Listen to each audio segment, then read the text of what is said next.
Taal Lake in the Philippines is famous for its stunning volcano within a lake, a picture-perfect tourist spot.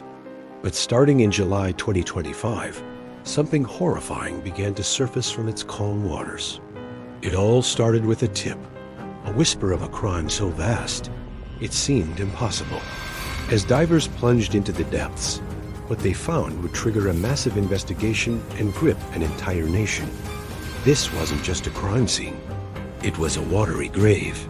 Between July and October of 2025, authorities pulled a shocking 981 bones from the lakebed. After careful examination, forensics experts made a grim confirmation. 887 of them were human. The immediate theory was a modern-day mass murder, a horrific crime demanding justice. But as the investigation unfolded, the bones revealed a story that was much older, stranger, and more complex than anyone could have ever guessed. The horrifying discovery. For 3 months, the Philippine Coast Guard searched relentlessly. They conducted 60 planned dives, and on 35 of those, they found human remains. The scene was macabre. The bones weren't just scattered. They were discovered stuffed into sacks and weighed down with sand, a clear attempt to make them sink and disappear forever. Adding another layer of horror, many of the bones were fragmented, and some were even burned. It suggested a brutal and deliberate effort to destroy any shred of evidence and make identification impossible. Investigators were baffled, faced with a gruesome puzzle made of bone and ash. The sheer number was overwhelming. 887 human bones. That isn't a single murder. It's a massacre. But a massacre of whom? The first theory would come from a man at the very center of this dark world, the whistleblower's accusation. So, what kicked this whole thing off? A man named Julie Dondon Patidongan, a former trusted aide to a powerful businessman. Patidongan came forward with a terrifying story.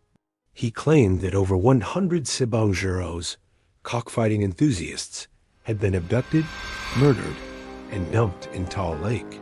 The motive, he alleged, was cheating in the high-stakes world of online cockfighting. His testimony was explosive. He pointed fingers at influential figures, including his former boss, Charlie Atong, Ang, and others, which led to a murder complaint and a media frenzy. Patidongan gave chilling details about how the victims were killed before being disposed of in the lake. For the families of 34 Sibangueros who had been officially missing since 2021, his words were both agonizing and a flicker of hope for closure. At first, the theory seemed to fit perfectly. The burned and broken bones, the weighted sacks, it all screamed of an organized, ruthless campaign to silence a large group of people. The police had a motive, a method, and a list of suspects. It seemed like a straightforward, if gruesome, case. But as forensic teams got to work, that clear picture began to fall apart. The forensic turn. The first major snag was the math. Patidongan talked about over 100 victims.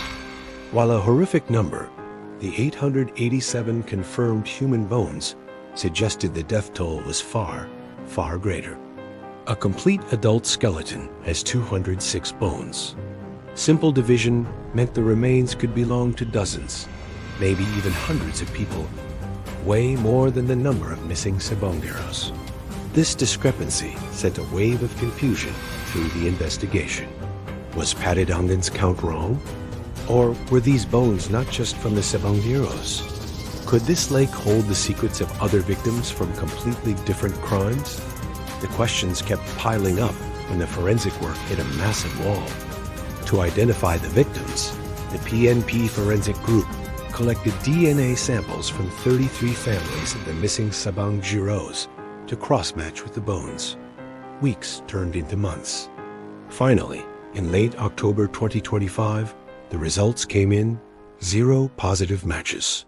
Not a single one of the 887 bones could be linked to a missing Sibanguero. A puzzle of bone and water. The lack of DNA matches was a stunning blow. It didn't mean the whistleblower was lying, but it did mean the evidence at the bottom of the lake wasn't telling the same story. The forensic challenge was immense. As experts pointed out, DNA degrades quickly in water, and the fact that many bones were burned made extracting a viable sample even harder. Forensic anthropologists were brought in to analyze the bones themselves, their shape, size, and structure. Through painstaking work, they could identify a piece of a pubic bone here, a skull fragment there, confirming they were human. But that just confirmed what they already knew. It didn't tell them who these people were, or when and how they died. One set of remains did include a human skull with its upper teeth intact, offering a slim hope for dental record comparison. But for the vast majority of the 887 bone fragments, the story remained locked away. The investigation, which began with a clear narrative of a modern mass murder, was now lost in a sea of questions. If these weren't the Sabongeros, then who were they? The lake's dark history. Taal Lake, despite its beauty, has long been known by locals to have a troubled past.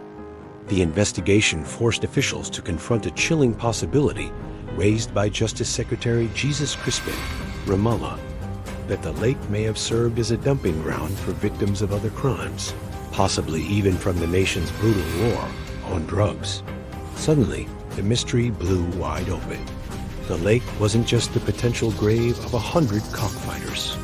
It could be a hidden cemetery for the country's dead, built up over years of violence.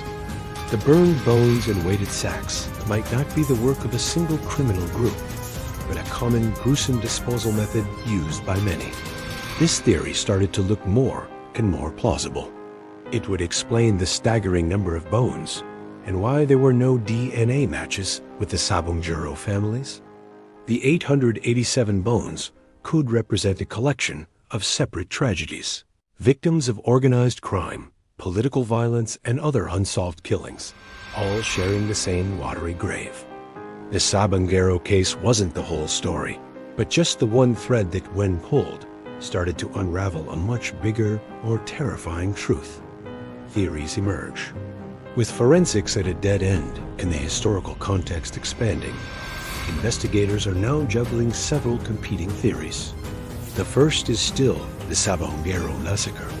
This theory holds that Patagongan is telling the truth, and that the lack of DNA matches is purely due to technical challenges.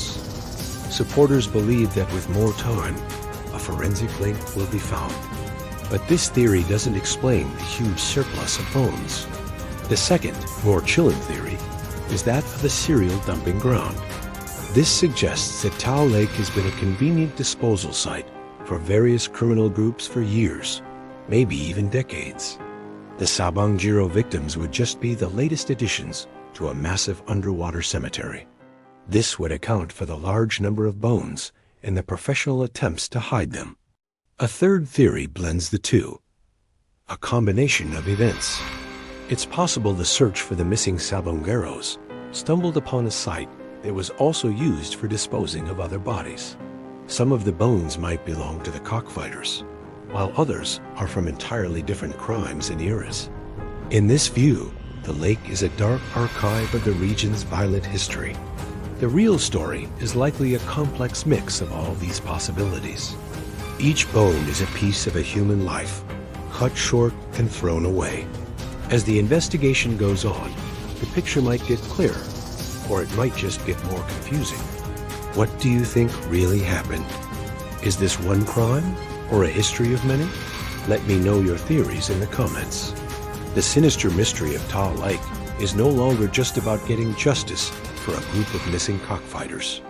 The investigation has peeled back the beautiful surface of a national landmark to reveal a potential abyss of hidden atrocities. The 887 bones are a haunting symbol of this, representing countless unanswered questions. Who were they? How many stories of violence do these fragments hold? And how many more secrets is the lake still keeping? The murder complaint against high-profile individuals is moving forward, but the case is now infinitely more complicated. It has forced a country to face the possibility that a beloved tourist spot may hide a scale of violence far greater than anyone imagined. The lake remains silent, holding its secrets, waiting for science, or another witness to finally give names to the numbers and bring this dark puzzle to light.